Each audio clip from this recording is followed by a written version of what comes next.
Hello, my friend. The world of magic, filled with legends and ancient tales, is opening its gates once again. Tonight, in the Gryffindor dormitory by the crackling fireplace, I will share another story with my friends.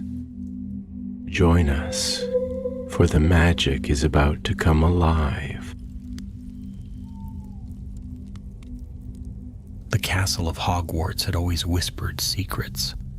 When the night fell quiet and the torches dimmed in their sconces, the stones themselves seemed to hum, soft, low, like the echo of forgotten voices drifting through time. Elsa Marwick had always loved that sound. She was a fourth-year Ravenclaw, sharp-eyed and curious, with a habit of wandering where she probably shouldn't. The library was her favorite haunt, not the bright open aisles full of chatting students, but the still, dust-filled corners where books older than the founders themselves might rest. That was where she found herself one late evening, long after most students had gone to bed.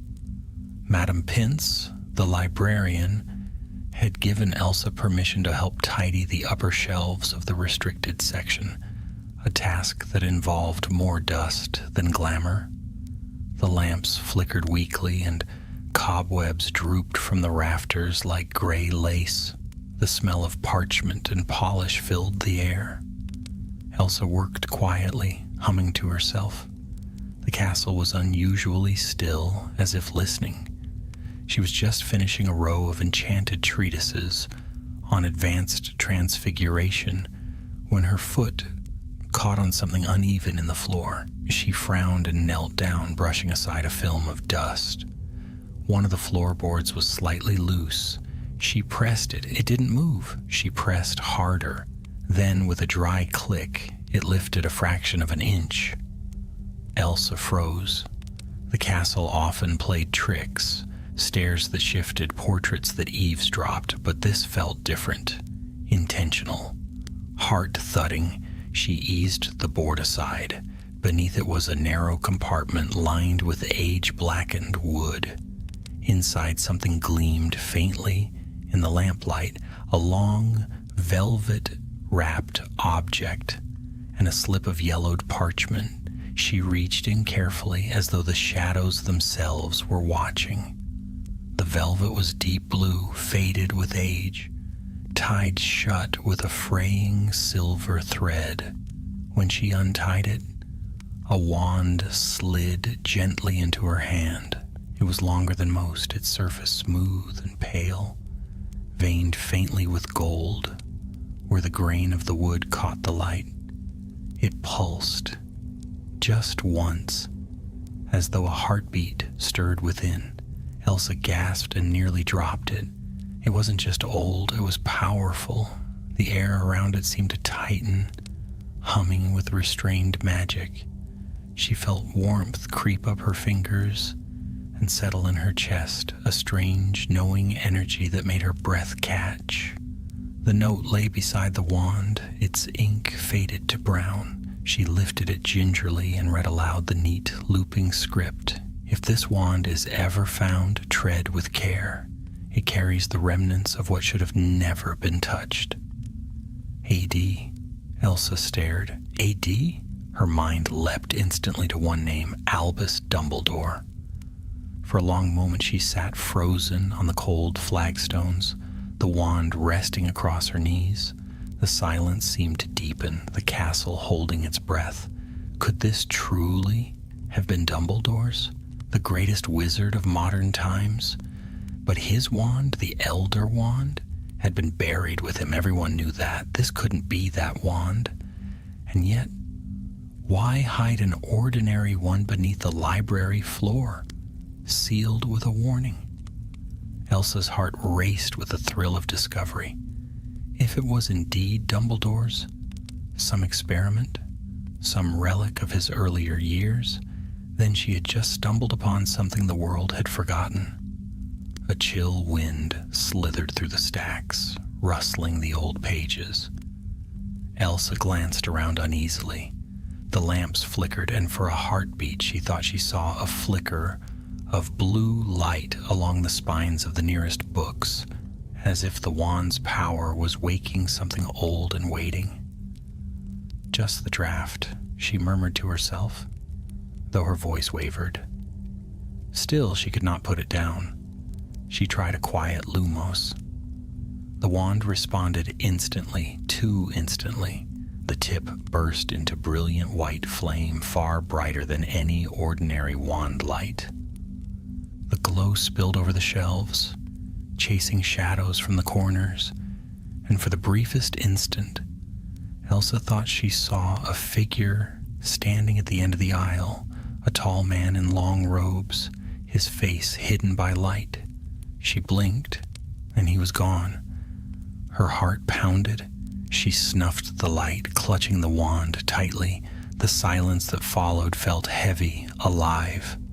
"All right," she whispered, her voice trembling between fear and awe. "You're coming with me." She wrapped the wand again, tucked it safely in her bag, and replaced the floorboard as best she could. The air still felt charged, faintly buzzing, as though the castle itself disapproved of what she had done. When Elsa finally left the library, the moonlight through the windows seemed sharper, colder. Portraits turned their heads as she passed.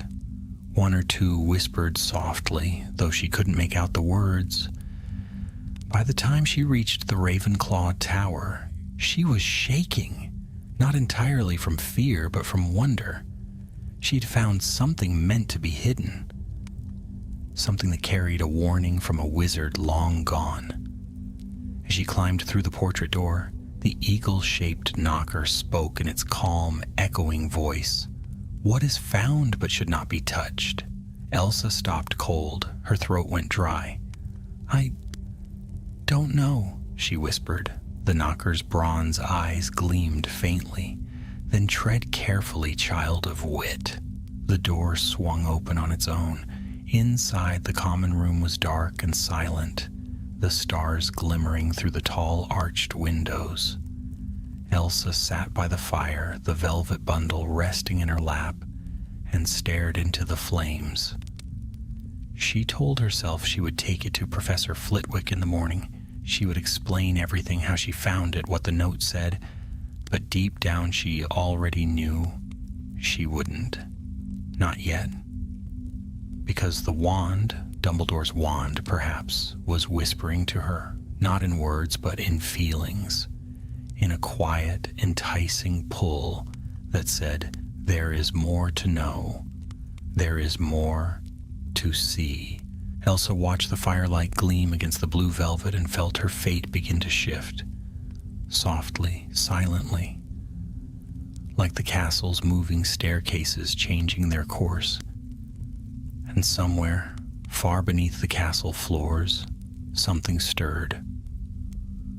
Morning broke softly over Hogwarts, washing the castle's towers in pale gold.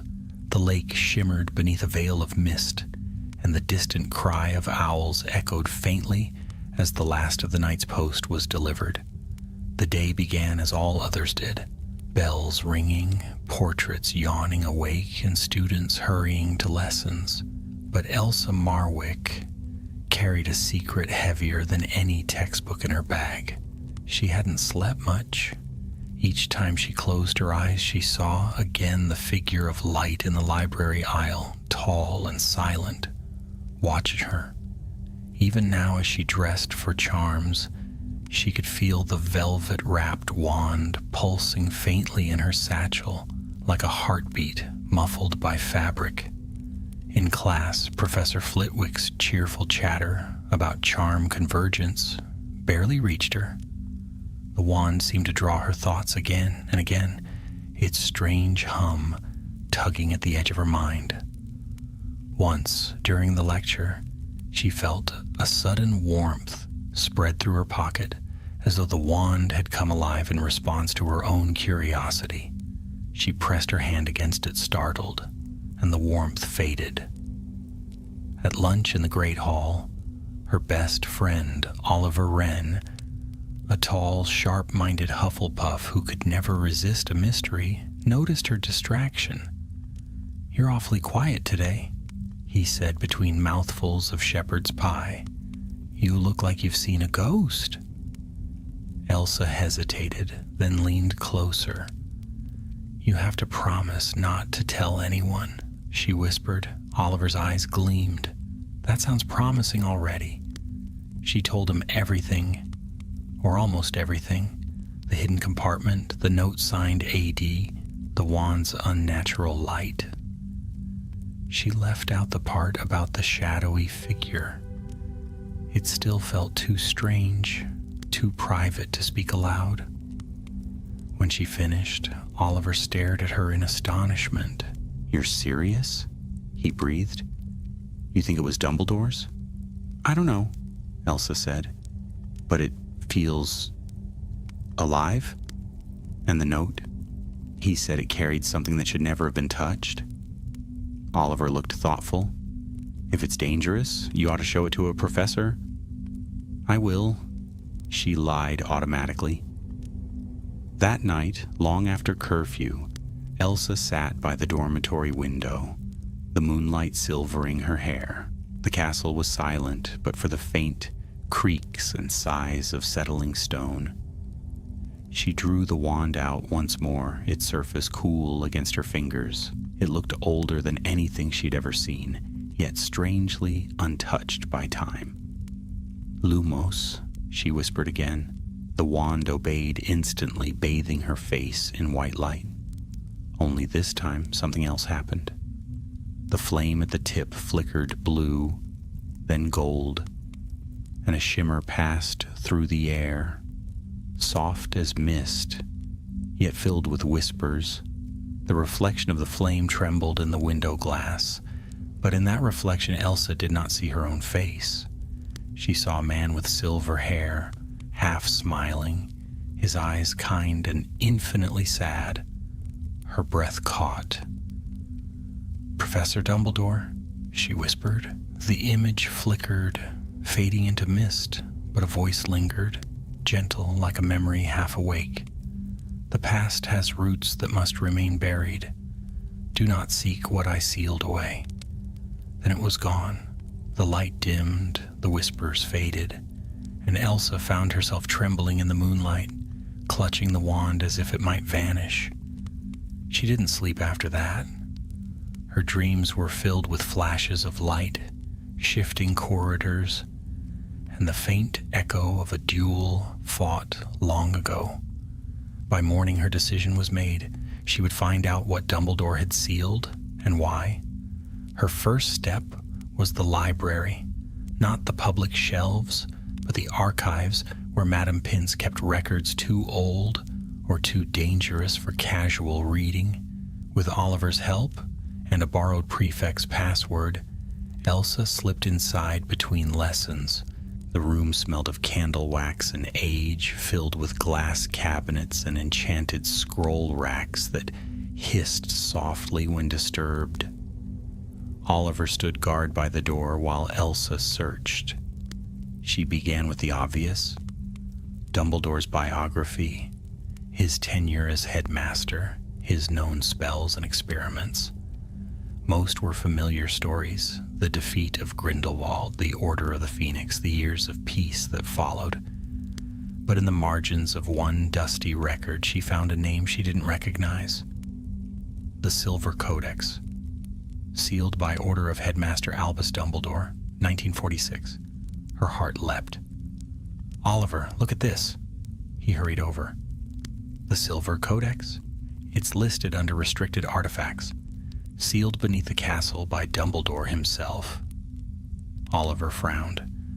"Maybe that's what your wand's connected to." Before Elsa could answer, the floor beneath their feet gave a faint tremor, so slight that at first she thought she imagined it. Then a row of books shifted on the nearest shelf, and one heavy volume fell open by itself. On its yellowed pages shimmered a diagram of a wand, drawn in precise lines of ink and silver. Around it were Latin runes that seemed to move faintly, alive with their own rhythm. Elsa stepped closer. The wand in her hand vibrated faintly in response. The runes glowed brighter. "Elsa," Oliver said, his voice suddenly sharp. "Maybe we should stop." Too late.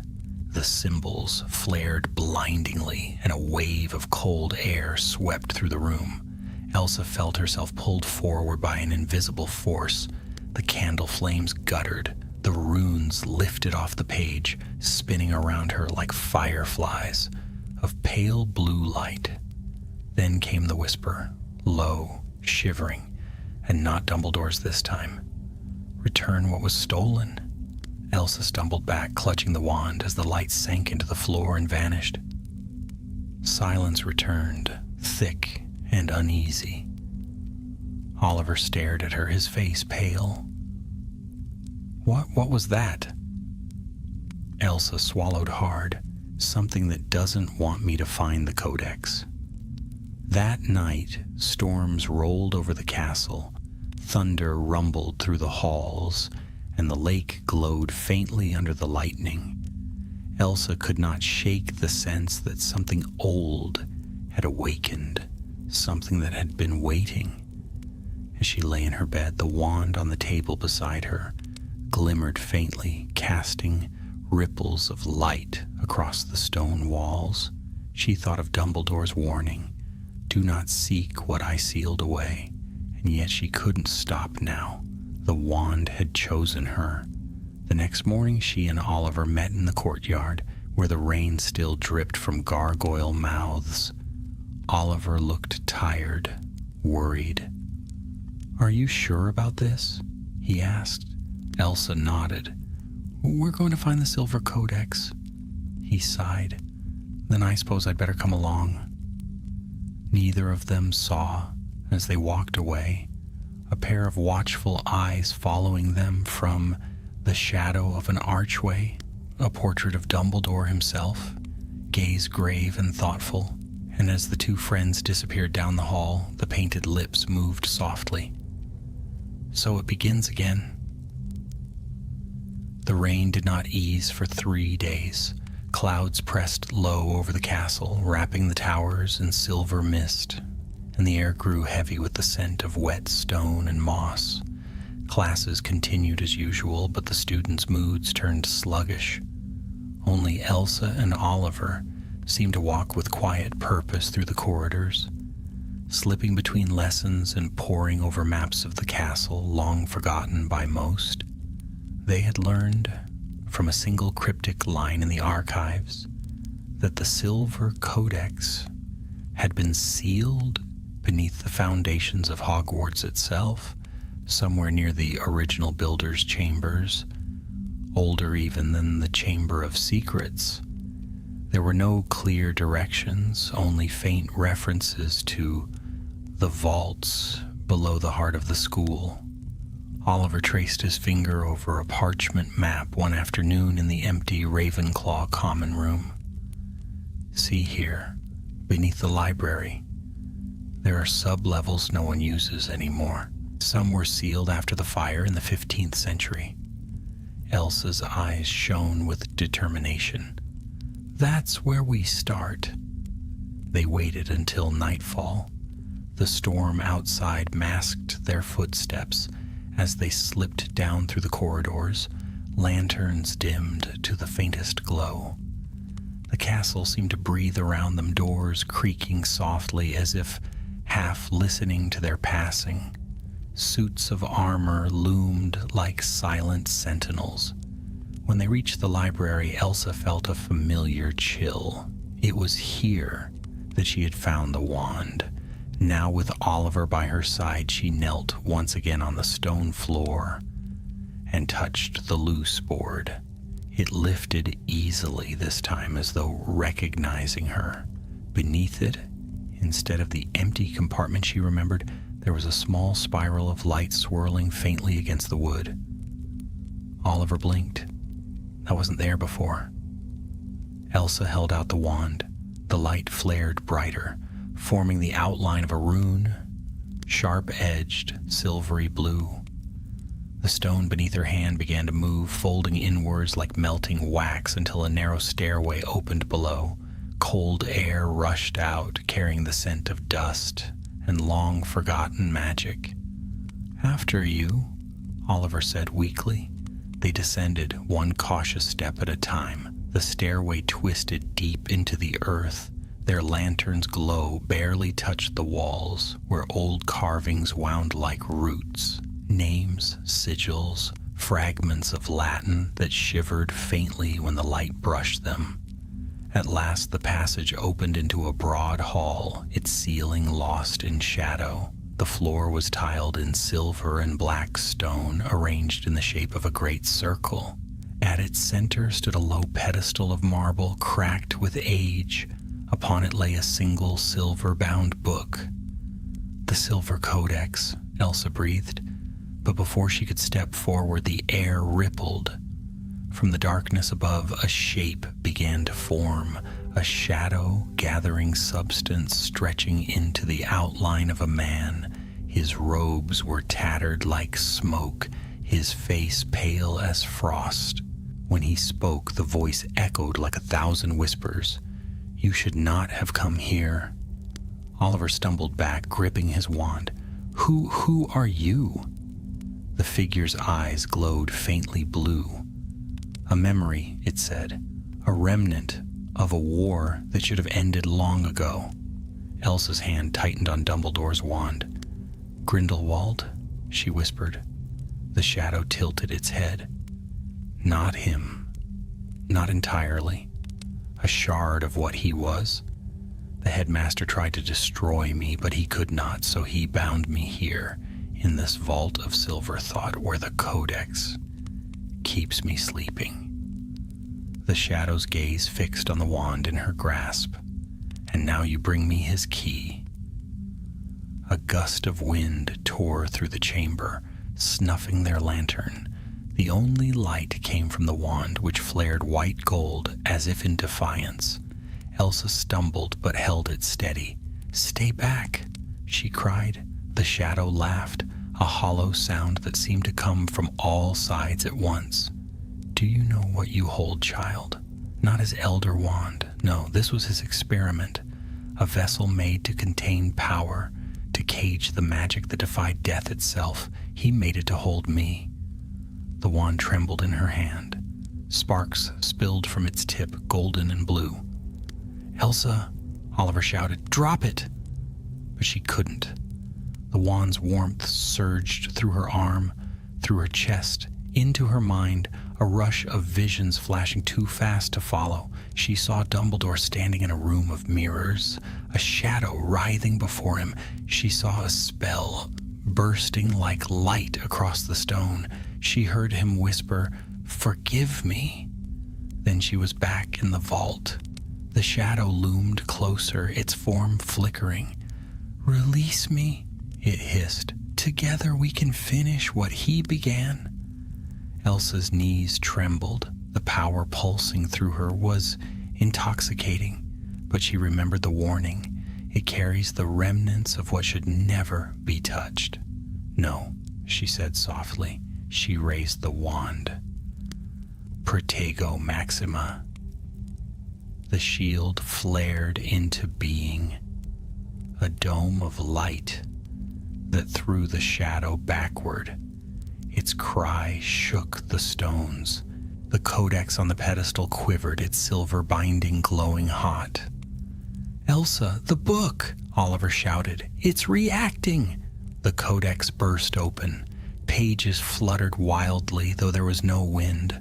Lines of light spilled into the air, weaving symbols that burned against the darkness. The shadow howled, drawn toward them, its form unraveling like smoke in sunlight. Elsa gritted her teeth. "Help me seal it!" Oliver raised his wand beside her. "Finite incantatum!" The chamber roared with light. For a heartbeat, all sound vanished, then silence. When Elsa dared to open her eyes again, the shadow was gone. The codex lay still on the pedestal, its cover scorched black. She swayed on her feet, breath coming in ragged gasps. The wand in her hand was dim now, its golden veins dull and faint. Oliver caught her as she stumbled.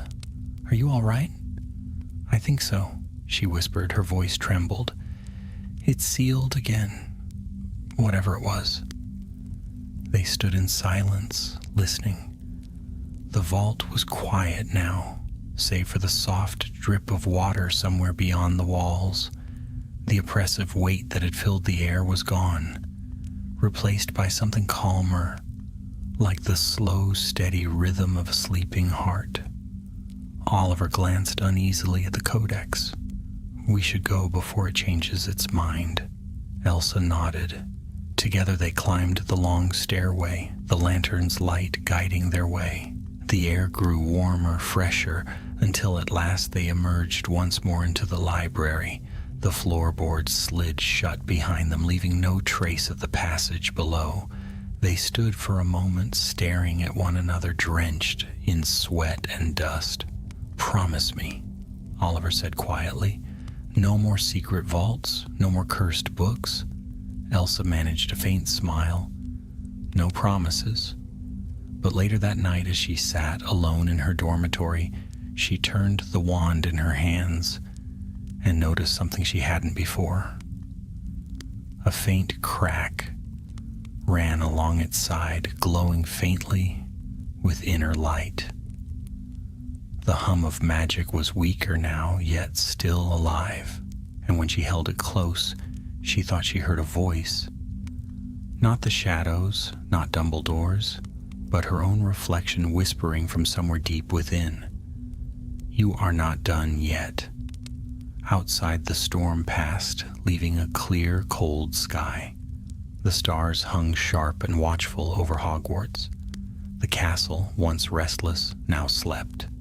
But far below its roots, where the silver codex rested in silence, a single page turned by itself.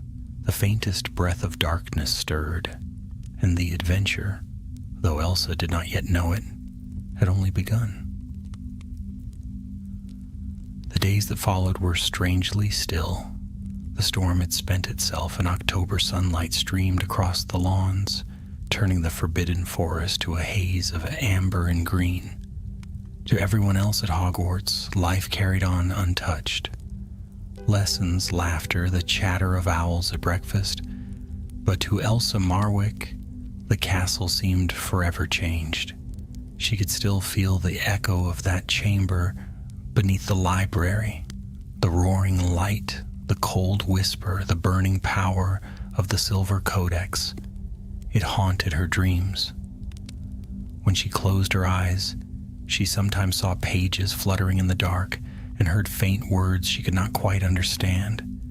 Yet when she woke, the room was quiet, and the wand lay dark on her bedside table. It had not glowed since that night. It felt weaker somehow, like an ember cooling after a storm. But there was still life in it. She could sense it. A breath, a pulse, something half asleep and waiting. Oliver tried to keep her grounded. "Let it rest," he urged one afternoon in the courtyard. "Whatever was down there, it's sealed. That's what matters." Elsa nodded, but her gaze wandered toward the castle windows. "It's sealed, yes, but not gone." He sighed. "You're starting to sound like a divination text." She smiled faintly. "Maybe, but Dumbledore left that wand for a reason. He meant for someone to find it." Oliver shook his head. "Or he meant for no one ever to find it." For a time she tried to heed his words. She focused on her classes, studied late, even joined the Ravenclaw dueling club. Yet everywhere she went, odd things seemed to happen. Quills trembled when she passed, candles flickered without breeze, books whispered faintly when she reached for them, as if recognizing her. Then came the night of the first frost. Elsa had been in the library again, alone. She couldn't help herself.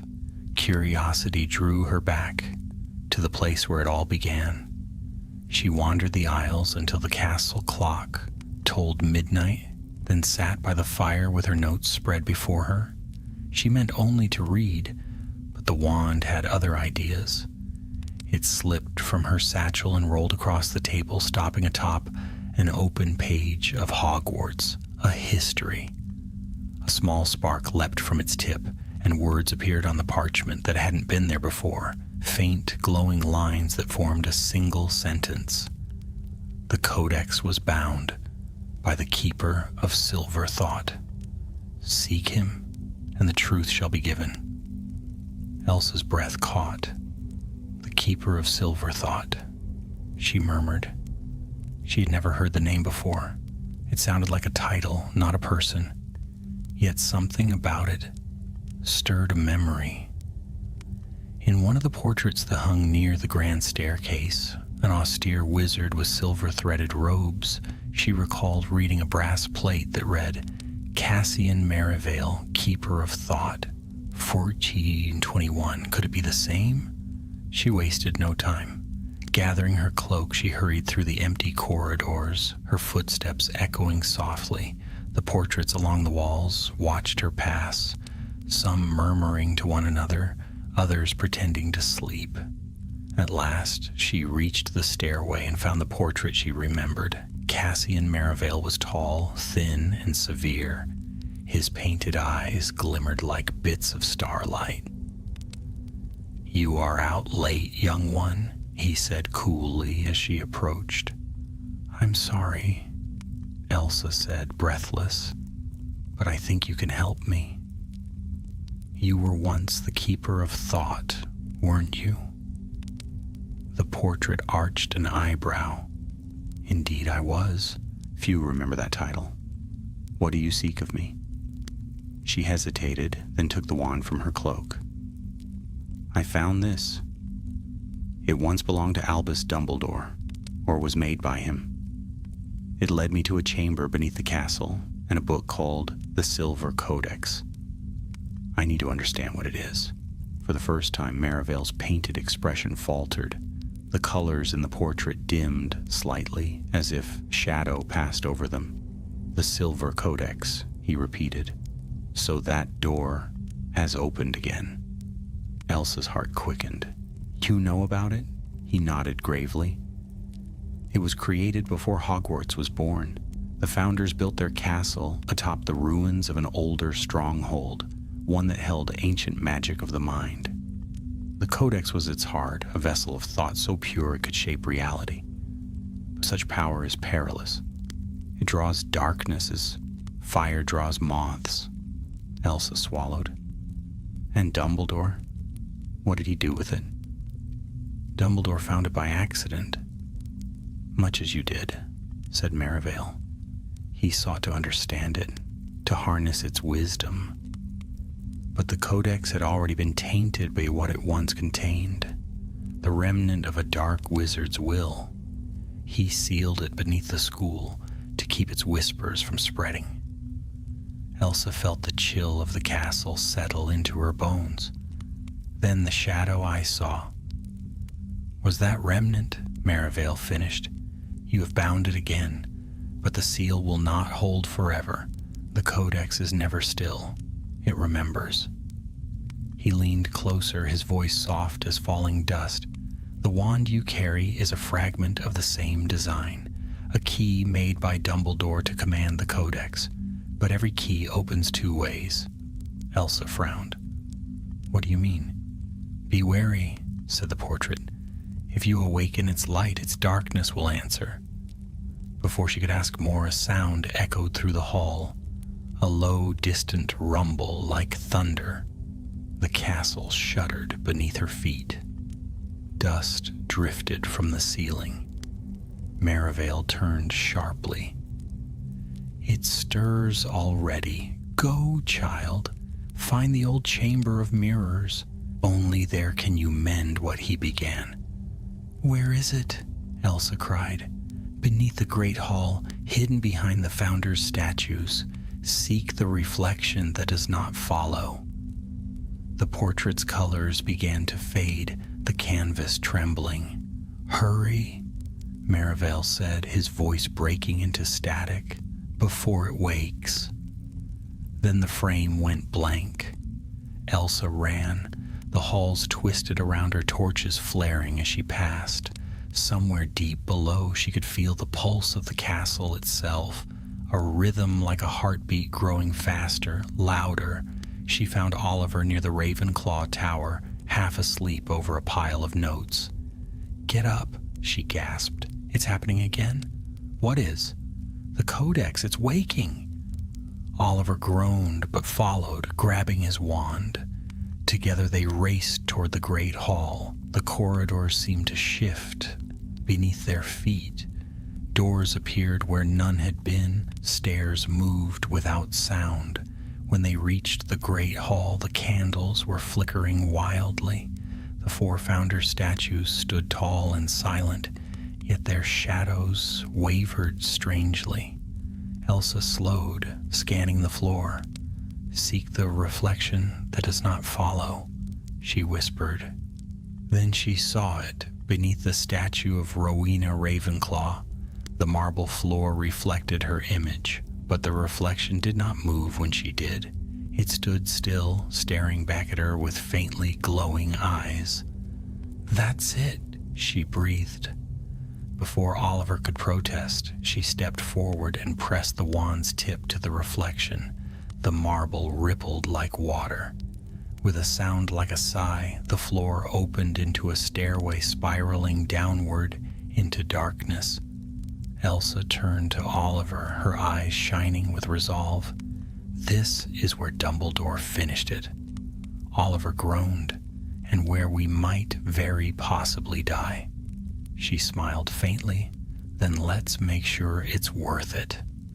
They descended once more, the door closing silently above them. The air grew colder, the light dimmer, until only the wand's faint gold shimmer guided their way. Far below, something breathed, a long, slow exhale that did not sound human. The Codex had begun to dream again, and this time it was dreaming of her. The stairway wound deep beneath the castle, colder and darker with every turn. The walls were damp stone, veined with silver threads that glimmered faintly in the wand light, as though the castle's very bones pulsed with hidden life. Elsa felt the hum of ancient enchantments pressing close, vast and watchful. Oliver followed silently behind, his lantern swinging in one hand, his other clutching his wand tight. "You know," he muttered after a while, "I think we've officially gone further than any school map dares to go." Elsa gave a small, distracted smile. "Then we're heading the right way." At last the stairs ended in a vast, arched doorway carved with symbols of the four founders, lion, badger, serpent, and raven, all linked by a ring of interwoven runes.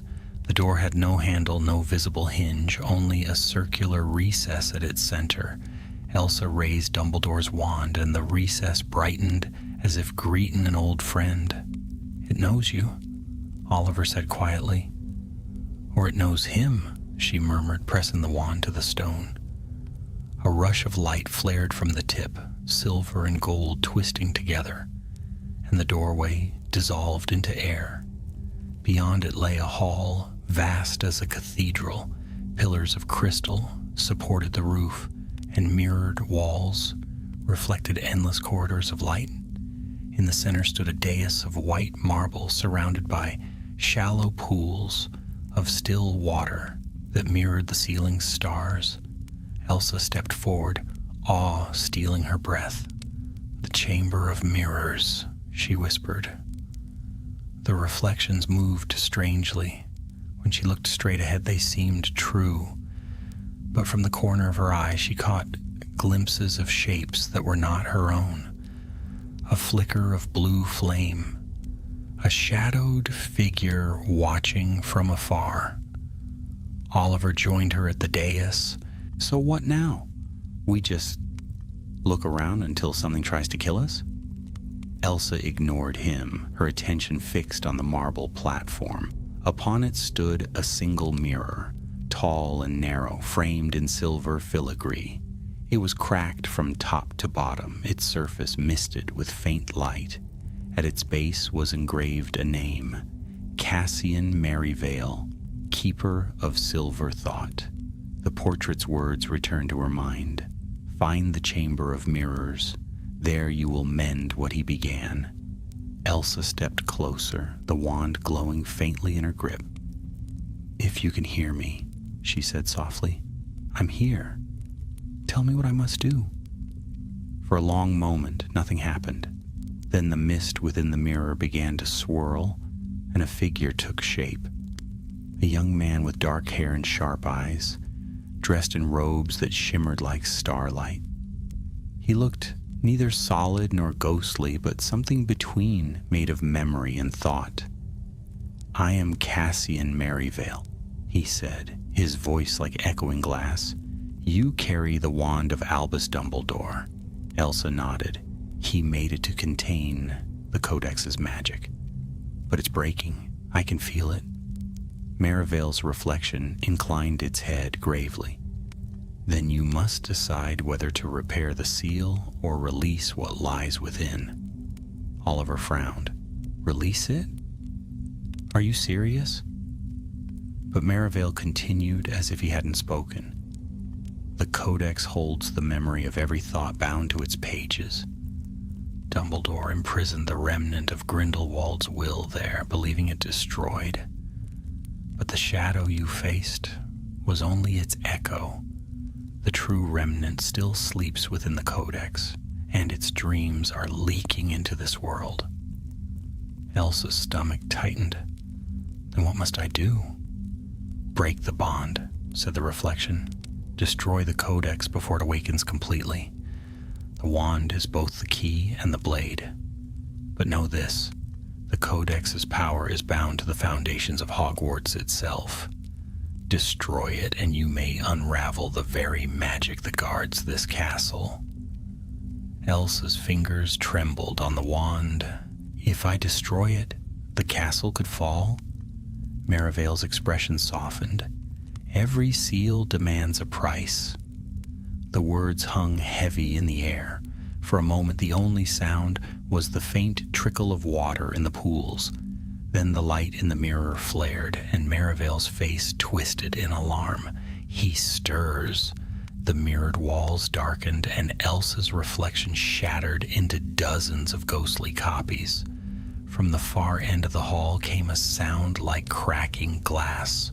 The pools rippled, their calm surfaces broken by shadow. Oliver shouted, Elsa, look! From the central pool, black smoke began to rise, dense, writhing, alive. It coalesced into a shape, both human and monstrous, its edges flickering with blue fire. The air grew cold, the light dimmed, and the shadow spoke with a voice that was not one, but many. Did you think you could bind me again? The reflection of Merivale strained within the mirror. He is awake. The Codex has broken its seal. Elsa's heart hammered. The shadow turned toward her, its burning gaze fixed on the wand.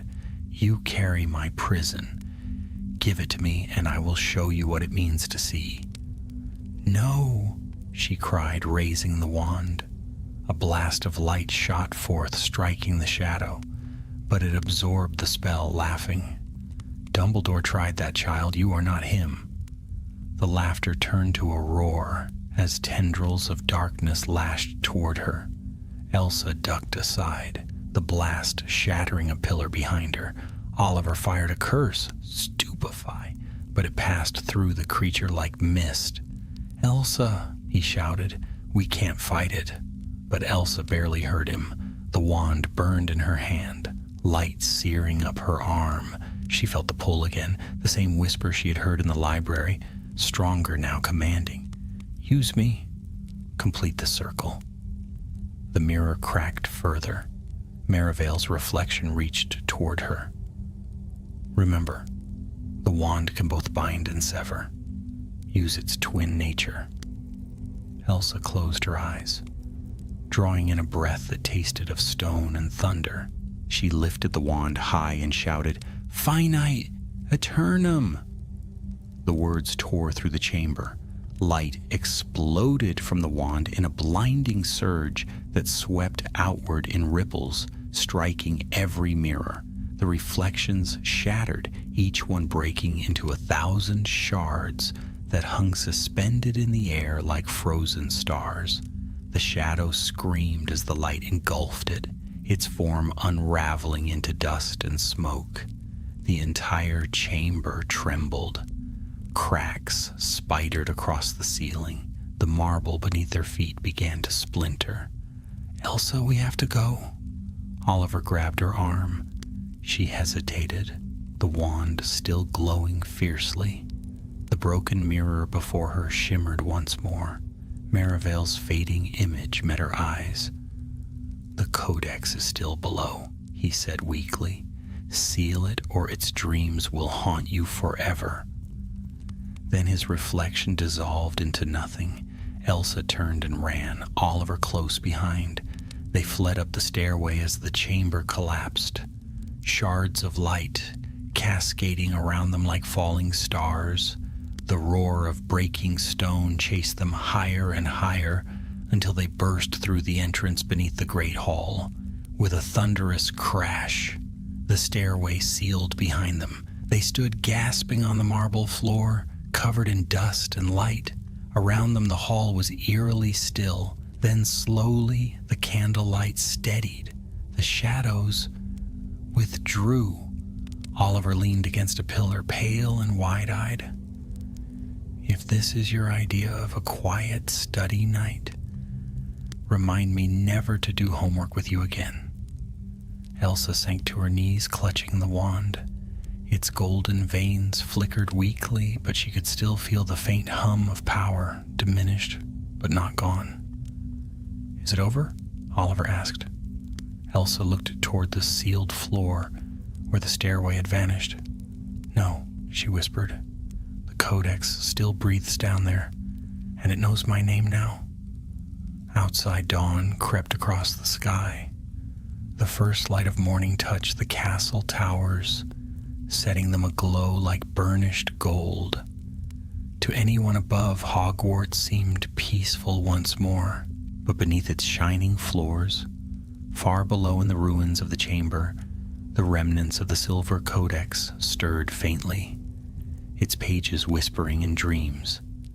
And in the quiet that followed, something new began to awaken within Elsa's wand, a glimmer not of Dumbledore's making, but her own. The days after the collapse of the chamber passed in a kind of trembling calm. The castle stood as it always had, its towers proud and unbroken, its corridors filled with laughter once more. But Elsa Marwick knew that Hogwarts had changed. Beneath the stone, she could still feel the pulse of something restless, like a heartbeat echoing from the deep. The silver codex had not been destroyed. It had only been silenced. The wand, too, had altered. Once brilliant with gold and silver light, it now shimmered faintly with a softer glow. Alive but subdued, as though recovering from a wound. Elsa kept it hidden in the folds of her robes, unwilling to part with it yet unable to trust it.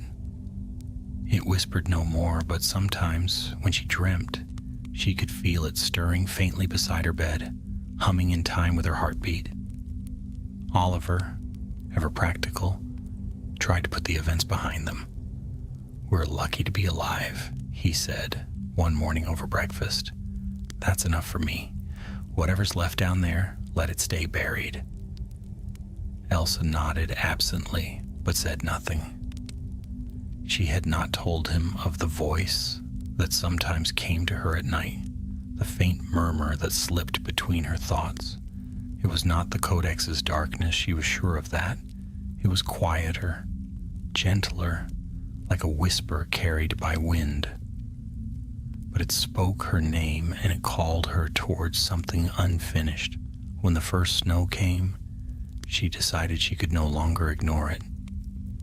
It was a crisp December evening, the air bright with frost and the scent of pine from the forest. The lake was a sheet of mirrored ice, and the sky glowed with pale stars. Elsa stood by the window in the Ravenclaw common room, the wand in her hand. The whisper came again, clearer now, wrapping her thoughts in a strange warmth. Come to where reflection meets flame. The words felt like an echo of Merivale's old magic, a riddle shaped by memory. Elsa's mind leapt instantly to one place, the astronomy tower. Reflection, the night sky mirrored in the lake below. Flame, the torches that burned eternally at its base. By the time Oliver returned from the library, she was already fastening her cloak. "Don't tell me you're going out again," he said, exasperated. "I have to," she replied. "It's calling me. I think the wand wants to show me something." Oliver groaned. "You mean it's possessed? Then I'll need someone brave enough to make sure it doesn't kill me." He hesitated, glaring at her, but after a long sigh, he grabbed his own cloak. "You owe me a lifetime of pumpkin pasties for this." They made their way through the quiet corridors, their footsteps muffled by thick carpets. The castle slept around them, portraits snoring softly in their frames. When they reached the astronomy tower, the great doors opened with a slow creak, and a gust of winter air swept over them. The tower's top was deserted. Frost glittered on the stone balustrade, and the stars burned bright and cold above. Elsa stepped forward, holding up the wand. Its glow deepened to a pale, shimmering gold. "This is where Dumbledore used to stand," she said quietly, "when he watched the stars." Oliver looked around warily. "Well, he's not here now." The wand pulsed once, then again stronger. Light spilled from its tip, pooling on the floor. The air trembled, and the stone beneath them rippled like water. Oliver swore and stepped back, but Elsa stood her ground. The light rose, forming a circle around her feet. Then, without warning, the world seemed to tilt. The stars overhead blurred into streaks of silver, and the tower dissolved around them. When the light faded, Elsa stood in another place entirely. It was still the astronomy tower, but not as she knew it. The walls were brighter, the torches burning blue-white, and a tall figure stood at the edge of the parapet, robes billowing gently in the wind. His hair gleamed like spun silver. "Professor Dumbledore," she whispered. He turned, smiling faintly, eyes twinkling with the same ageless light she'd seen in portraits. "Ah," he said softly, "so it found its way to you." Elsa's throat tightened. "Am I dreaming?" "Not quite. The wand remembers what I remember. It carries echoes of my thought. You are walking through memory." She took a hesitant step forward. "Why did you make it? What is the Silver Codex, really?" Dumbledore's gaze drifted toward the stars. "Once, long ago, I believed knowledge alone could conquer darkness. The Codex was meant to preserve wisdom. Every spell, every thought, every dream worth keeping. But wisdom without restraint is a dangerous thing. Grindelwald saw that, and so did I. I tried to seal what he had left behind within the Codex, but even a fragment of darkness can find ways to grow." Elsa listened, the cold wind stinging her cheeks. "I saw what it became," she said quietly. "I thought I destroyed it." "You delayed it," said Dumbledore gently. "And perhaps that was enough for now. But you must understand, Miss Marwick, the Codex is not a curse to be broken, but a mirror. It reflects the mind that touches it. You carry a spark of its light now, and with it, its burden." Elsa frowned. "You mean it's inside me? Not as you fear. It listens through you. It learns through you. The question is, what will you teach it?" He He turned toward her fully then, and the stars seemed to bend closer. You must make a choice, as I once did, to use power to guard or to destroy. Both paths have cost. The wand flared between them, golden threads of light weaving through the air. Dumbledore's voice softened. When the Codex calls again, and it will, you must remember this. Not all darkness is evil, and not all light is kind. The wind rose, scattering snowflakes through the air. The vision began to fade, the tower dissolving once more into mist. Wait, Elsa cried. What am I supposed to do? Dumbledore's voice lingered, faint and distant. Trust what you are becoming. Then the light shattered, and Elsa was standing once more on the cold, moonlit stones of the tower. Oliver was beside her, staring in alarm. What happened? You vanished for a moment. She blinked, breath misting in the air. The wand in her hand was glowing softly, golden veins swirling across its length. He was here, she whispered. Dumbledore. Or his memory? Oliver's face paled. You talked to him? Yes. And he said the Codex isn't done with us. As she spoke, a tremor rippled through the tower floor, so faint she thought she imagined it. But then came another, stronger this time. The torches flickered, and a deep hum filled the air. Oliver groaned. Please tell me that's not what I think it is. Elsa's eyes went to the horizon. Beyond the lake, the forbidden forest shivered, with strange light, pale and silver, as if the stars themselves had fallen among the trees. It's waking again, she murmured. The wand's light brightened, pulsing in answer. The warmth she had felt before was gone. In its place was a cold resolve. The Codex was stirring once more, and whatever dream it dreamed now was spilling beyond the castle's walls. Oliver placed a trembling hand on her shoulder. What do we do? Elsa looked out over the shimmering forest, her breath steady despite the fear curling in her chest. We follow it, she said. Whatever it's becoming, it began with Dumbledore, and now it's with me. The wind howled across the tower, carrying with it the faint scent of old magic, sharp as frost. The stars flickered. Far below, the forest glowed brighter, a pulse of silver spreading like ripples on still water. Elsa tightened her grip on the wand. Somewhere in the depths of the earth, the silver codex turned another page, its whisper rising once more through the bones of the castle. And this time, its dream was not of darkness, but of awakening. Snow lay thick over the grounds of Hogwarts, muffling sound and softening the world to white and silver. The castle glowed like a lantern against the night, its windows gleaming with firelight and laughter. But beyond the warmth of its walls, something ancient was stirring. The light Elsa had seen from the astronomy tower, silver and shifting, now pulsed nightly from the direction of the forbidden forest. Professors whispered about strange winds that bent trees without breeze, and Hagrid swore that the centaurs were restless, watching the stars with unease. Elsa felt the call of it as surely as the pull of the moon upon the tide.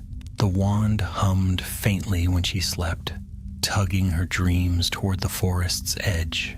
She saw flashes of silver trees, pages turning in the dark, and a deep, resonant voice whispering words she could never quite hear. Each morning she woke more certain. The codex had moved.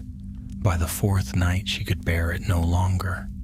"Tell me I've gone mad," she said quietly to Oliver as they stood before the frost-glazed windows of the great hall. The stars shimmered beyond, veiled by drifting snow. "Tell me it's nothing, that I'm imagining it." Oliver looked at her, the dark circles beneath his eyes betraying sleepless nights of his own. "You're not imagining it," he said. "Last night, half the suits of armor woke up singing hymns in Latin. Something's definitely wrong, but Elsa, if you're thinking about going into the forest, I am. Then I'm coming with you." The words were quiet, but there was no hesitation. She met his gaze, saw fear there, yes, but loyalty, stronger still. They waited until the castle slept. The moon was half hidden behind clouds when they slipped through the courtyard, cloaks drawn tight against the biting wind.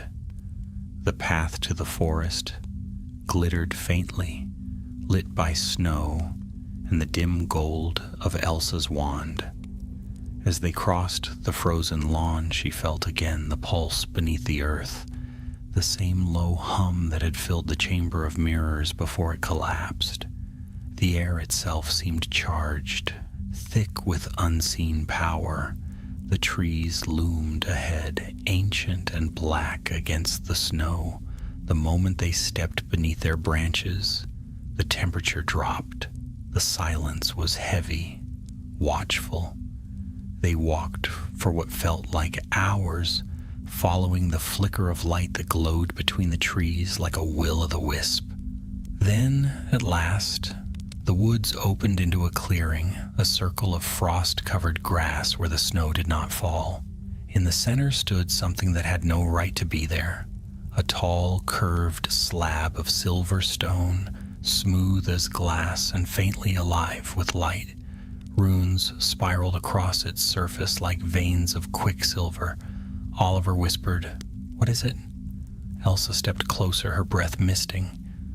"A seal," she murmured, "the Codex's new heart." As she spoke, the wand in her hand pulsed, brightening with each step. The runes flared in answer, and faint whispers filled the air. Hundreds of voices overlapping, 1,000 thoughts tangled together. The Codex was not just magic bound in a book anymore. It had become something greater, something aware. Then from the shadow of the trees, movement stirred. Shapes emerged, translucent figures, half light, half smoke. Wizards and witches of ages past, their eyes glowing faintly with the same silver sheen as the stone. They stood in silence, encircling the clearing, their robes fluttering though no wind stirred. Oliver took a step back. "Elsa, what are they?" "The memories," she whispered. "The ones bound to the Codex. They've taken form." One of the figures, tall and regal, stepped forward. Its voice echoed with both male and female tones, layered and haunting. "Child of Dumbledore's design," it said. "You carry his thought within you. Why do you disturb our rest?" Elsa swallowed hard, her hand tightening on the wand. "The Codex is awake. It's spreading beyond its seal. If I don't stop it, it will consume everything." The figure tilted its head. "And if it was never meant to be stopped?" The runes on the stone blazed brighter. A wave of power rippled outward, knocking snow from the branches. Elsa's hair whipped around her face as she struggled to stay upright. "What do you mean?" she cried over the rising hum. The figure's eyes gleamed. "The Codex was made to preserve thought, not to destroy it. But Dumbledore feared its truth. He sealed us, his knowledge, his dreams, his guilt. Now we will not be forgotten." Oliver raised his wand. "Elsa, this isn't right. They're trying to pull you in." But she was already sinking into the light. The silver stone glowed beneath her feet, its surface liquefying into a mirror. For a heartbeat, she saw herself reflected. Then her reflection smiled when she did not. "Elsa," Oliver shouted, reaching for her. The reflection's hand shot upward from the mirror, seizing her wrist. The touch was cold as death. And then she fell. She plunged through light and shadow, tumbling through fragments of memory, echoes of spells, faces, laughter, pain.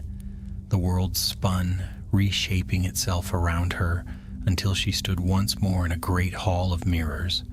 But it was not broken now. The walls gleamed, flawless and endless, and in every reflection stood Dumbledore. Each image moved slightly differently, some old, some young, some grave, some smiling, but all turned their gaze toward her. "Welcome, Elsa Marwick," they said in unison, their voices weaving like music. "You have found what he could not." She turned slowly, her heart pounding. "What is this?" "The Codex's core," said one of the reflections, an older Dumbledore, weary-eyed but kind. "Here, thought and memory are one. You stand within the mind of all who ever touched it." Elsa's reflection stepped forward from the nearest mirror, speaking with her voice but not her will. "You are not the first to seek to master it, but perhaps you will be the last." The other reflections began to fade until only hers remained. The twins stood before her, identical in every way except the eyes. Hers were gold, not blue, and glowed with strange fire. "You carry its light," the reflection said softly, "but you cannot bear it divided. One of us must remain." Elsa felt the air grow heavy, dense with power. "You're the Codex," she said, "or what's left of it." The twins smiled faintly.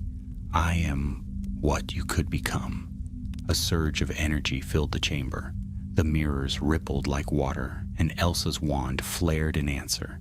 The twins' hand rose, summoning a beam of light that struck like lightning. Elsa raised her wand instinctively, deflecting it in a burst of golden white. The sound was deafening. Shards of glass flew around them, each one catching flashes of memory. Dumbledore dueling Grindelwald, the founders shaping Hogwarts, the very birth of magic itself. Elsa stumbled back, shouting words she did not know she knew. The wand responded, its golden veins burning bright. "Oblivio Lux." The spell struck the twins squarely in the chest. The reflection screamed, its body fracturing into light.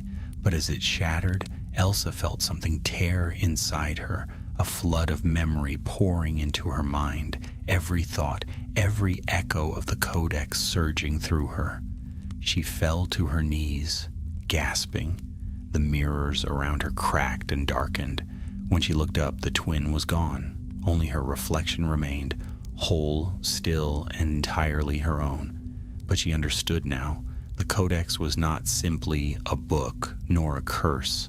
It was consciousness, and now it lived in her. When Elsa awoke, she was lying in the clearing once more, snow falling gently around her. Oliver knelt beside her, his face pale with worry. "Elsa, are you—" She sat up slowly. The silver stone was gone. In its place lay only a circle of frost, perfectly smooth and cold. "The Codex," she whispered, "it's gone." Oliver frowned. "Gone where?" Elsa looked at the wand in her hand. It glowed faintly, warm against her palm. "Home," she said softly. From somewhere deep within, she could still feel it. The hum of countless voices, no longer chaotic but calm, as though the storm had passed. The Codex had not been destroyed nor bound. It had chosen her, and she had accepted it. For the first time since that night in the library, Elsa felt peace, yet beneath it a new awareness stirred, vast and endless, like the echo of eternity whispering through her veins. And though she smiled when Oliver helped her to her feet, the light behind her eyes gleamed silver. The Codex had awakened, and now, so had she. Winter deepened. Snow blanketed the towers of Hogwarts, muffling every sound beneath soft white silence. The lake had frozen to glass, and the forest slept beneath its silver shroud, peaceful and still. To anyone looking, the world seemed calm once more. But Elsa Marwick knew better. She could feel it beneath her skin. The hum of the Codex. alive and breathing within her mind. At first it was faint, no more than a whisper at the edge of thought. But as the days passed, its presence grew stronger, shaping her dreams, sharpening her senses.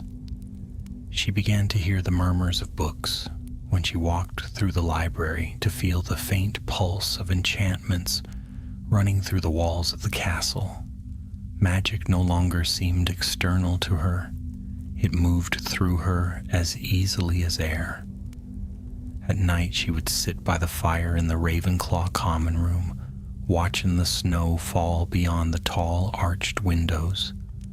The flames burned brighter when she looked at them. Quills stirred on their own near her desk. She tried to hide it, to pretend life was as it had been, but the magic would not be ignored. Oliver noticed first. "You haven't eaten in 2 days," he said one evening, setting a plate of untouched food before her. "You're not sleeping either. You're changing, Elsa. You can't pretend otherwise." She looked up at him, her eyes glimmering faintly gold in the firelight. "It's learning through me," she said softly. "The Codex isn't trying to control me, it's becoming me. Or I it." Oliver's expression darkened. "That doesn't sound like something we should just let happen." "I don't think we have a choice," she murmured. He sat beside her, lowering his voice. "Then we find a way to separate it. If Dumbledore made the wand to contain the Codex, maybe there's a way to use it again, to draw it out of you before it's too late." Elsa turned the wand over in her hand. The golden veins within it shimmered softly, like molten light. "Maybe," she said, but deep down she doubted it. The wand no longer felt like a vessel. It felt like an extension of her own will. That night she dreamed again. She stood in the forest, clearing beneath a sky filled with swirling constellations. The stars bent downward, spiraling like silver ink across the heavens until they formed words above her head. All thought seeks its reflection. When she awoke, the phrase burned in her mind like a spell. She rose before dawn, took her cloak, and left the tower without a sound. The corridors were silent, the torches guttering low. Frost lined the windows, and the portraits along the stairway slumbered in their frames. Elsa's footsteps echoed softly as she descended toward the lower levels of the castle, guided by instinct more than reason. The whisper of the Codex grew stronger with each turn. It wanted her to follow. She found herself before the door of the old chamber that had once held the mirror, the one that had collapsed weeks ago. But now the floor that had sealed itself after the battle was no longer smooth. A faint crack ran through the stone, glowing with silver light. Elsa hesitated only a moment before touching her wand to it. The light spread outward, tracing old runes across the floor, and with a low groan, the stone sank away. Stairs spiraled downward once more into shadow. "Back again," she whispered, her voice trembling between fear and awe. The chamber had rebuilt itself. The mirrors were whole again, polished to perfect sheen, though no reflection showed upon their surface. The air thrummed with quiet power, thick with memory. At the center stood a single figure, tall, robed in flowing silver. His face was hidden beneath a hood, but his presence filled the room like starlight. "You returned," said the figure, his voice soft, yet carrying like music through the stone. Elsa's heart leapt. "Who are you?" "I am what remains," he said, "the last keeper of the Codex's will, the part that refused to fade." She gripped the wand tighter. "You mean the shadow I destroyed?" The figure shook his head slowly. "Not the shadow, its guardian. It is you who now carries its light. The Codex lives through you, and through you, it seeks to fulfill its purpose." Elsa swallowed hard. And what purpose is that? To remember, he said simply. To preserve what must not be lost. Knowledge, memory, truth. But the world forgets, as all worlds do. Every age buries its wisdom beneath fear. You have the chance to change that. His words stirred something deep within her, a longing she could not deny. She thought of Dumbledore's dream, of how he had sought to save knowledge itself from decay, and how his fear of corruption had turned that dream into a prison. The Codex's hum deepened inside her mind, warm and steady. "You would make me its keeper," she said quietly. The figure lifted his head. Beneath the hood, his eyes glowed silver. "You already are." The air shimmered. The mirrors came alive one by one, each reflecting scenes from Hogwarts history, the founders laying the first stones, generations of students learning, triumphs and losses intertwined. Elsa stood transfixed, tears stinging her eyes. "This is what it protects," said the figure.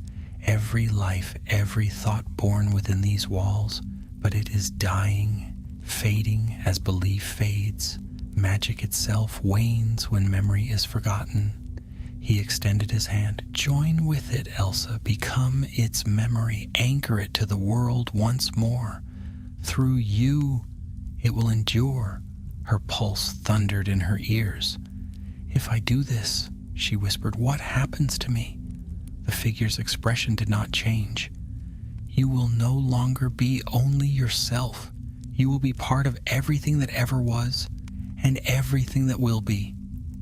For a long moment she stood in silence, torn between fear and wonder. Then she looked at the wand in her hand. It glowed brighter, as though urging her forward. Oliver's voice echoed in her mind. "You're changing, Elsa."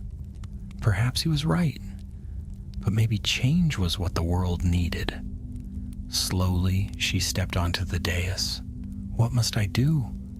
The figure lowered his head. "Speak its name and mean it."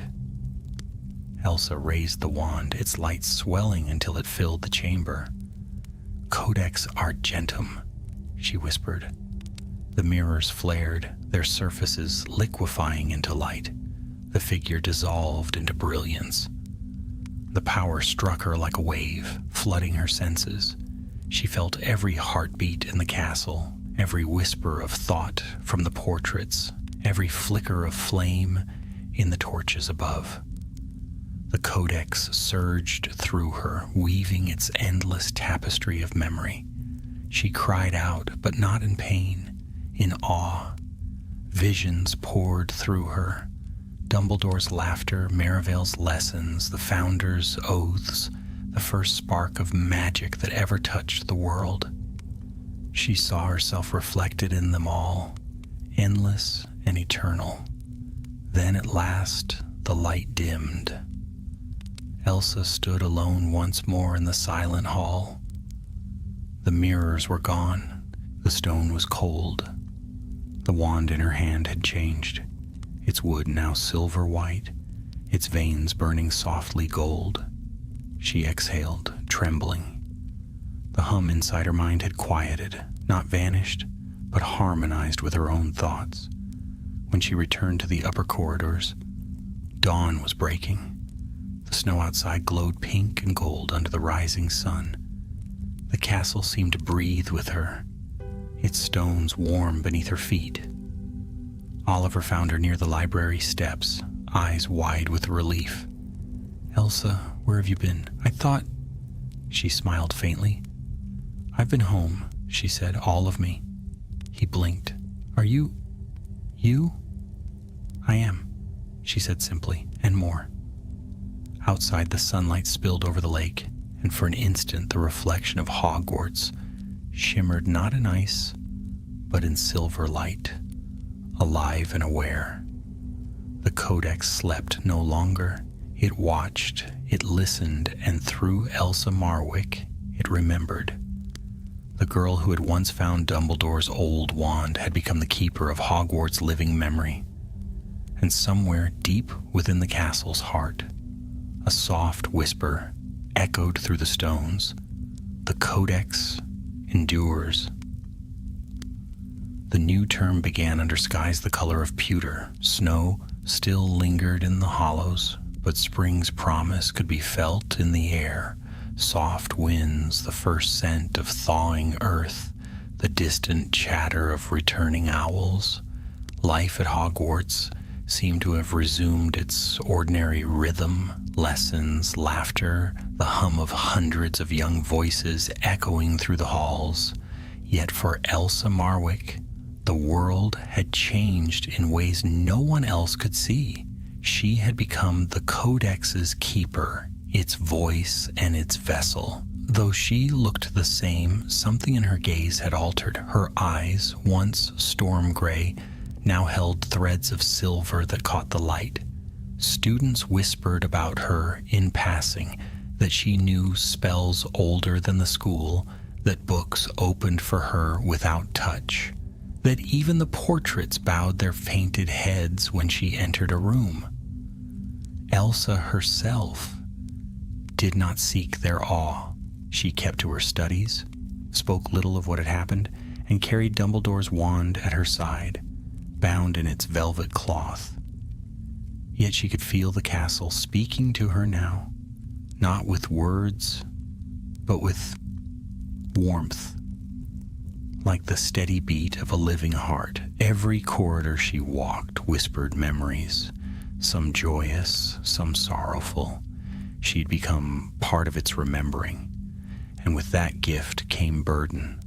At night, when the castle grew still, she would sense the Codex stirring. It reached beyond the walls, its thoughts wandering through time, calling to places untouched for centuries. Sometimes it showed her visions, distant moments flickering like candlelight, wizards long forgotten, towers yet unbuilt, storms that had not yet come. It was as though she stood halfway between past and future, her soul tethered to both. Oliver remained her anchor to the present. He alone knew the full truth, though even he could not grasp it entirely. "You're glowing again," he said one evening as they studied in the library. The lamps burned low and the windows were latticed with frost. "It's subtle, but your skin actually gives off light, like you've swallowed the moon." Elsa smiled faintly, her fingers tracing the edge of an old text. "Maybe I have." He frowned. "That doesn't make me feel better." She closed the book, looking at him steadily. "Oliver, do you ever wonder what Hogwarts remembers of us, of all who've walked these halls?" He tilted his head. "I imagine it remembers a great deal, though mostly broken rules and unfinished essays." "No," she said softly, "deeper than that. I think every spell, every thought leaves a trace. The castle is alive because we are. The Codex showed me that. It isn't just a book or a power, it's the memory of magic itself." Oliver's expression softened. "And you're part of it now." "Yes," she said, "and something is changing. I can feel it." The change revealed itself sooner than she expected. It began one morning with whispers among the portraits. The fat friar had seen ghostly lights hovering above the lake, and the merfolk sang mournful songs no one could translate. By evening, the suits of armor along the main corridor began to hum softly, a single note of silver tone that resonated in the stones. Professor McGonagall summoned Elsa to her office at once. The headmistress stood by the window, stern as ever, but worry furrowed her brow.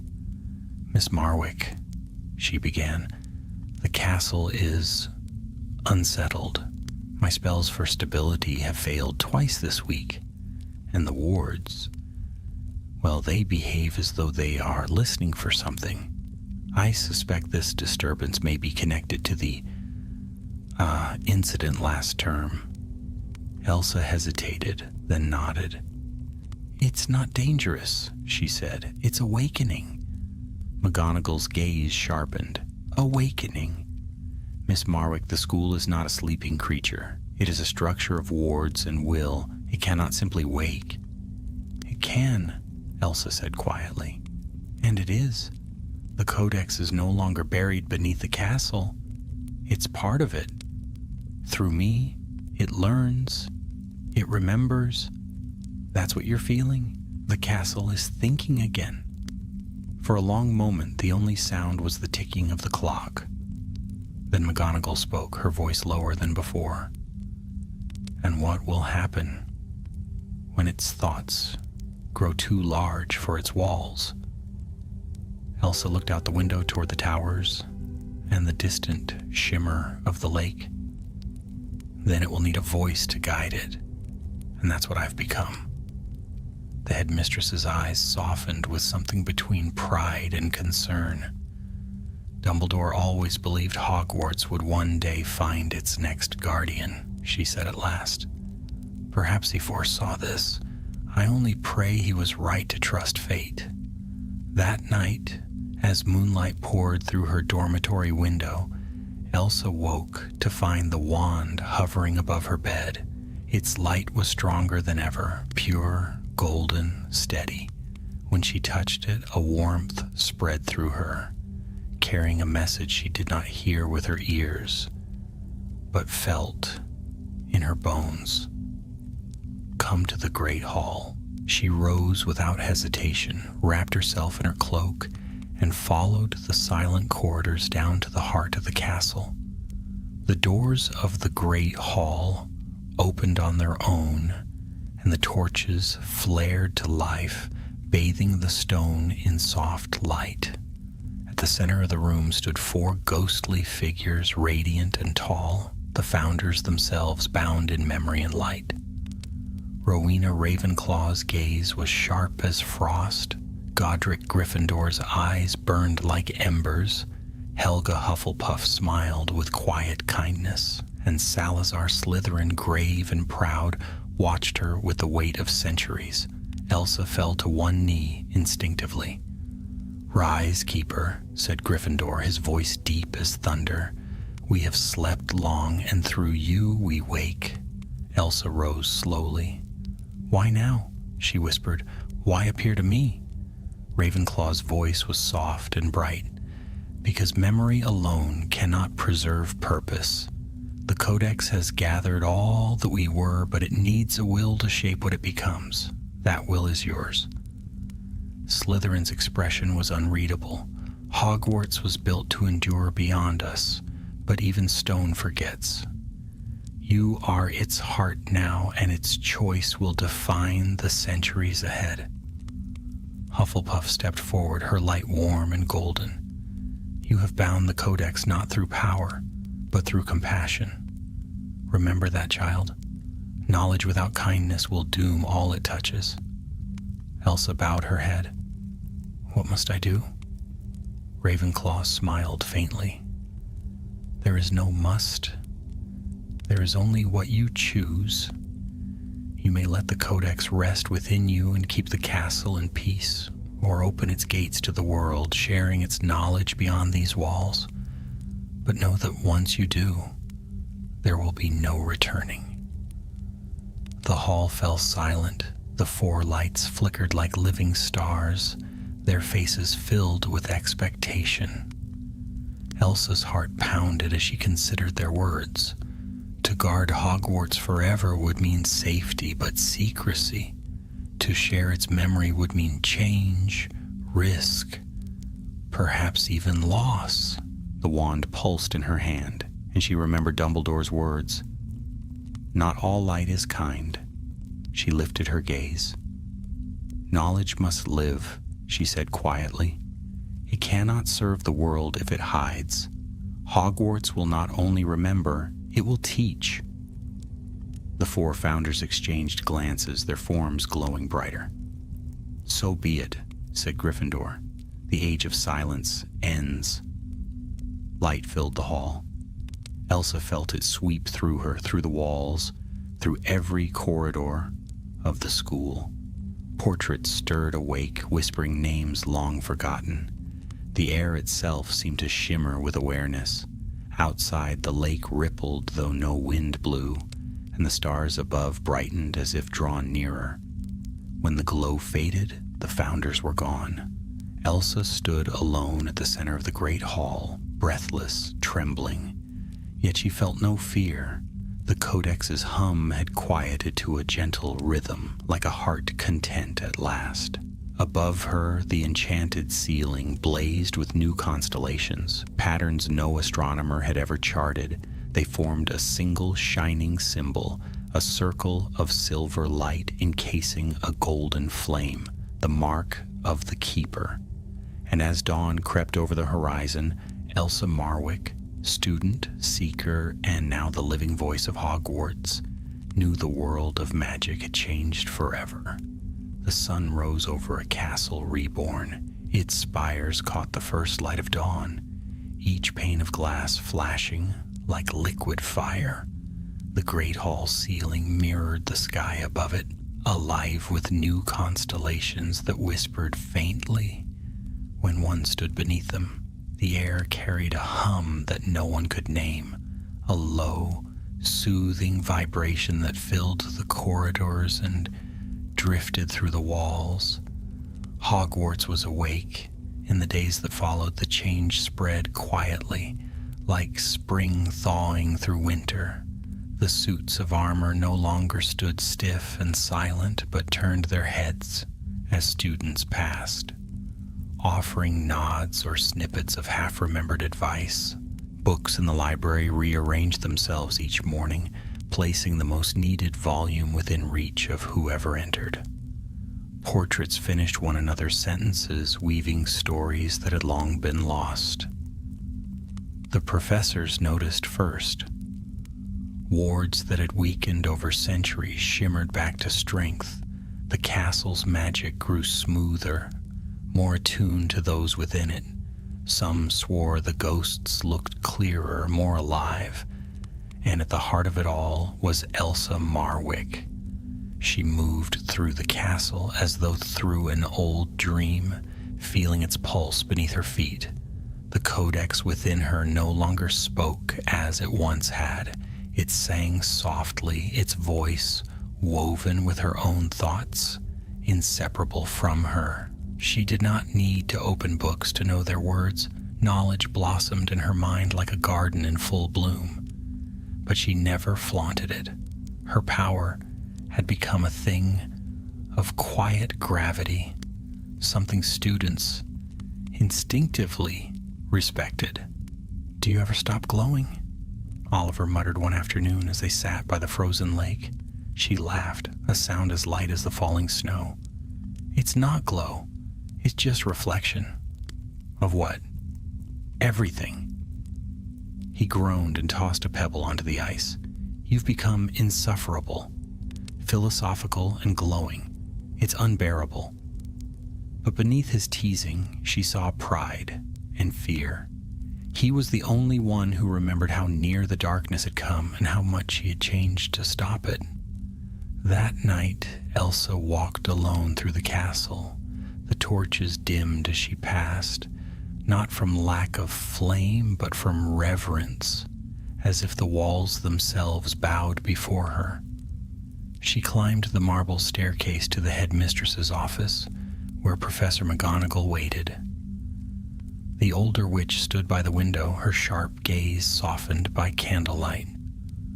On her desk lay the velvet-wrapped wand that had once been Dumbledore's experiment. "You've done what even he could not," McGonagall said quietly. "You've awakened the heart of Hogwarts without breaking it." Elsa lowered her eyes. He feared what it might become, but it wasn't meant to be caged. The headmistress studied her for a long moment. "And are you certain it will not consume you?" Elsa smiled faintly. "It doesn't need to. We're the same now. The Codex remembers through me, and I through it." McGonagall nodded slowly. "Then I must give you this." She gestured toward the wand. Elsa hesitated before taking it. Its surface was cool, smooth, different now, lighter somehow, as if the centuries of sorrow it had borne had finally lifted. When her fingers brushed it, the golden veins flared softly. "It's yours by right," McGonagall said, "but I suspect you won't need it long."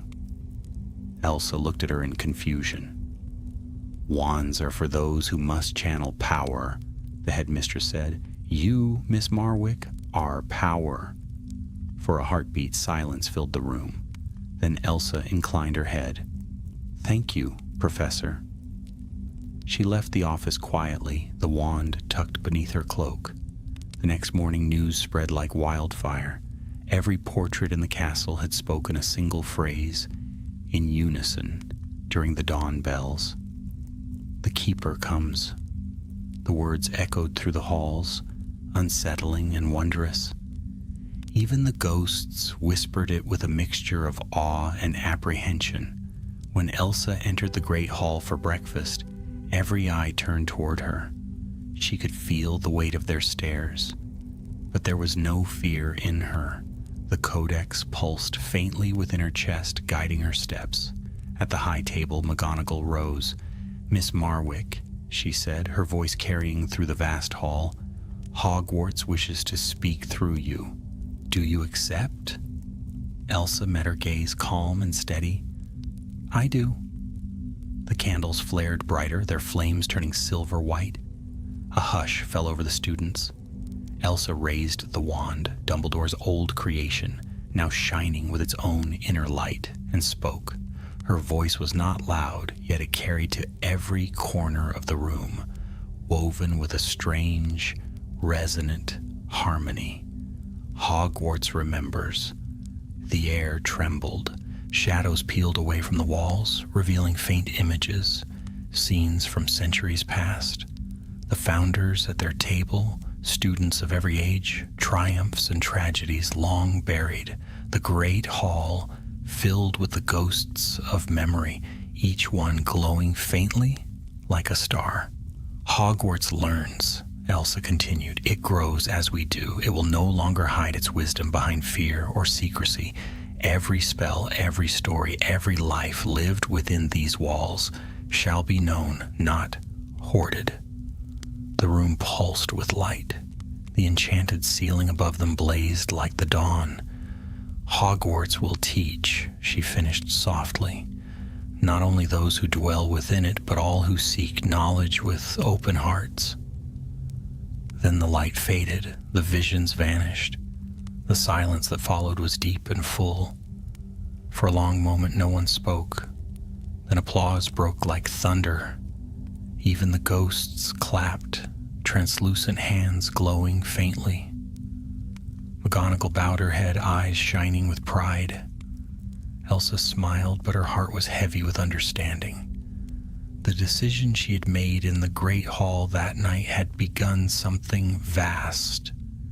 The Codex's reach would no longer be confined to the castle. It would ripple outward through books, through minds, through magic itself. The age of silence truly had ended. That evening she stood again upon the astronomy tower. The winter sky stretched wide and bright above, the stars forming new constellations shaped by her will, patterns that would be seen for generations to come. She lifted Dumbledore's wand, and for the first time it felt too small, too finite. She smiled gently and placed it upon the parapet. A breath of wind lifted it, and in a shimmer of light it dissolved into motes of gold, scattering like fireflies into the night. "Goodbye," she whispered. "You've served your purpose." The wind carried the words away. Below the castle stirred, bells ringing softly, lights flickering in the windows. Hogwarts was alive, awake, and speaking in 100 tongues of magic. Oliver joined her moments later, his scarf flapping in the cold. "You let it go," he said quietly. "It's free now," she replied, "as we all should be." He looked out over the glittering expanse. "What happens next?" Elsa smiled, eyes reflecting the stars. We learn, we remember, and then we teach. The night deepened around them, calm and eternal. The stars burned brighter, echoing the pulse of the living castle below. And far beneath the stone, where once the silver codex had slumbered, a new light kindled, steady, pure, and endless. The memory of Hogwarts lived on, written now not in pages or spells, but in the heart of its keeper. Spring arrived at last.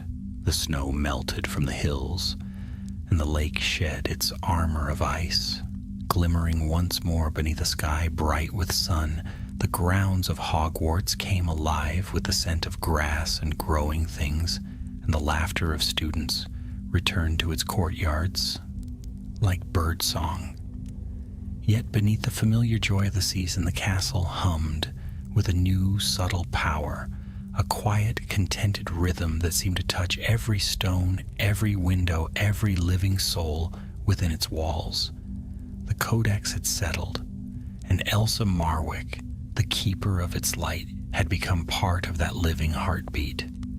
She walked through the castle not as a student anymore, but as something both within and beyond it, a guardian bound to memory, a bridge between magic and the minds that shaped it. Her life moved as before, yet everything felt changed. Books whispered their secrets to her when she passed. The very walls leaned closer to listen when she spoke. The professors treated her with gentle respect, though McGonagall still scolded her when she skipped breakfast. Younger students followed her in awe, whispering that she could read thoughts or summon the wind with a word. Elsa let them believe what they wished. She knew the truth.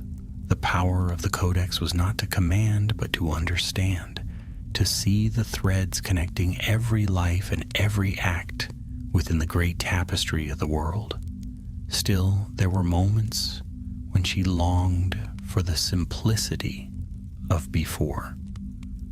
When her greatest worry had been an overdue essay or a misfired charm, sometimes, standing by the window of the Ravenclaw Tower, she would catch sight of her reflection and wonder how much of her remained untouched. Her eyes glowed faintly silver now, and when she focused too closely, the air around her shimmered with light, like heat over Summerstone. It was Oliver who kept her grounded. He had never grown used to the new calm that clung to her, nor to the strange gravity in her presence, yet his teasing never ceased, and his laughter was the one sound that could still draw her fully back to earth.